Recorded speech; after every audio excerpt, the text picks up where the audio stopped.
ঘরে বন্ধ করে অনেকে যারা শহরে বসবাস করে বিড়াল পোষে। কিছু লোক আজকাল ফ্যাশন হয়েছে বিড়াল পোষা। আমি তো শুনে আশ্চর্য হইলাম। এক ভাই নিজে তার পরিবার কথা বলছে, আমার ছেলেমেয়েরা এক একটা ছেলে মেয়ে এক একটা বিড়াল পুষছে, আর খাবার আমেরিকা থেকে নিয়ে আসছে, আমেরিকা থেকে আনাচ্ছে,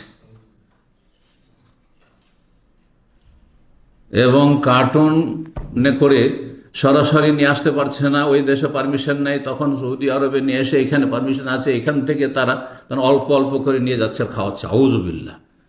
একজন মানুষের খাওয়া খরচ বা মাসিক চলা খরচের চাইতে বেশি একটা বিড়ালের উপর খরচ করছে, হাজার হাজার রিয়াল বা দিরহাম খরচ করছে। আশ্চর্য হইলাম এই কয়েক সপ্তাহ আগে শুনে। এটা আপনি জুলম করেছেন। আপনি আল্লাহ আপনাকে পয়সা আমানত দিয়েছেন, আপনি জানেন আপনি দিয়ে মানুষ খেতে পাচ্ছে না, মুসলিম ভাই বোন খেতে পাচ্ছে না, এতিম বিধবা খেতে পাচ্ছে না, শীত বস্ত্র পাচ্ছে না, আর আপনি এই বিলাসিতায় বিড়াল পুষছেন আপনি এই পয়সা খরচ করে। আউযু বিল্লাহি মিনাশ শাইতানির রাজিম। এবং বিড়াল পোষা কোনো সুন্নত নাই, ভালো করে শুনে, বিড়াল পোষা কোনো সুন্নত নাই। জি, আবু হুরায়রার নাম থেকে, আর আবু হুরায়রা একটু বিড়ালকে ভালোবাসতো, সেই জন্য বিড়াল পোষার সুন্নাত কিছু মূর্খ লোকদের কথা।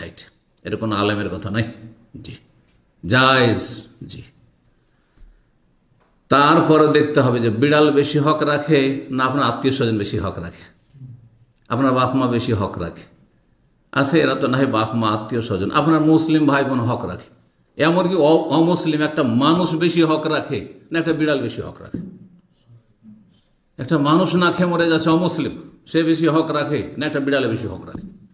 এই বিষয়গুলি বুঝার রয়েছে, আর দিনের জ্ঞান থাকতে হবে না।